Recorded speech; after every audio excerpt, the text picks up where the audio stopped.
Most criminals, they steal things for wealth, or money, or for some other personal gain, or maybe even to prove themselves. But these criminals are unique. They stole a Cookie Monster sign. They stole something so glorious that it was just beyond our own understanding. But together, we'll figure out why. So we're just walking there by the cookie aisle and we see it. And we're taken aback for a second because we'd never seen anything like it. It was a Cookie Monster sign. But it wasn't just Cookie Monster. It was a way of life. I could feel it. But again, I feel that way about a lot of things. I'm an emotional man. I have feelings. That's when Zoe grabbed me. She looked me in the eyes and said, James, I need this. Again. Is this the real life? Is this just fantasy? These criminals are probably the greatest criminals of our century. Some of the greatest minds were put behind this. I've been following this case for many months now. And this type of security that was on this thing, this work of art, the bungee cords. Well, my mother tried to disown me, but she's done that already, so it didn't really hurt that much. Why did I take? I don't want it. It's like a compulsion with me. I don't need it. I don't want it. I don't gotta have it. My sister wanted it. I'm a good brother. I do things for my sister. She wanted a Cookie Monster sign. I got her a Cookie Monster sign.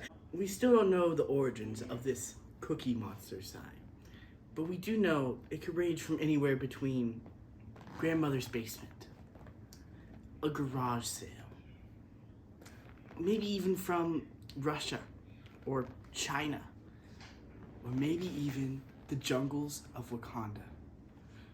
This Cookie Monster sign could be made out of vibranium itself.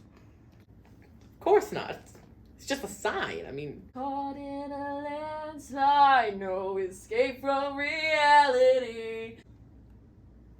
The dynamic between the two criminals were rather weird, as there's no other word for it. The dominant, as we say in my field, and the underdominant.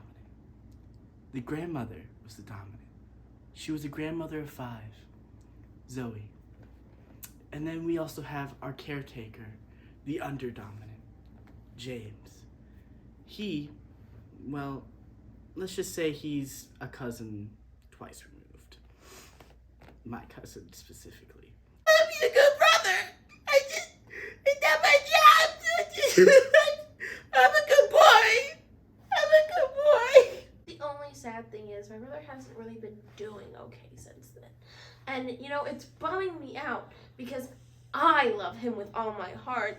And I also kind of like James. Now, the escape plan was quite simple, but at the same time, it was glorious. James, also known as the underdominant, his job was to grab the Cookie Monster sign and very, very slowly walk out of the Kroger.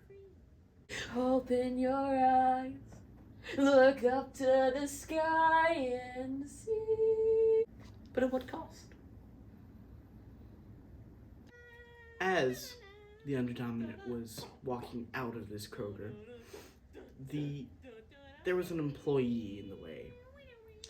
But by sheer luck and coincidence, this employee had his attention taken away from him. I'm just a poor boy, I need no sympathy. Not even Danny Ocean himself could have gotten past these bungee cords. Wouldn't I take it? I mean, it was right there for the taking. All it was held by was some high-grade bungee cords. They were pretty high-grade.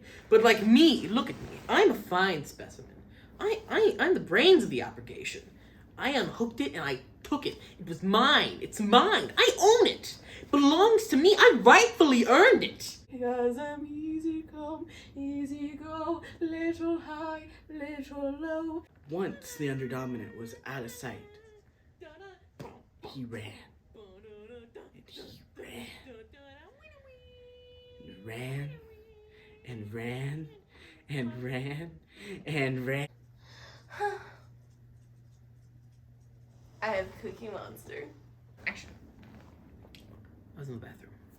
I looked myself in the mirror. I said, "Your life begins today." And I walked out. I slowly approached the Cookie Monster to not arouse any suspicion.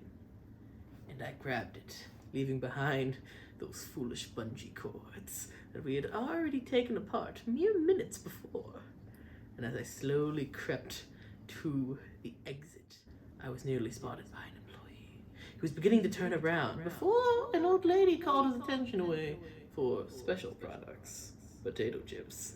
I exited the store. And I ran towards the nearest McDonald's. I did slip on some ice cream. It did drop his cone. I did kind of shout at him and his mother. His mother is not a cow. I don't mean anything by it. I was just angry in the moment. Then I got in the car and I said, "We must go. You must drive. Now, now, now." She just stared at me. She stared at me. Is there no justice in this world where you can't have a Cookie Monster sign that looks like it was made by a 5th grader with a wood carver? And an Elmo one? So what if she's a little demented? I mean, it's not my problem, okay? Whatever fills her with joy, it fills her with joy. Anywhere the wind blows doesn't really matter to me. They're glorious! They're criminal masterminds!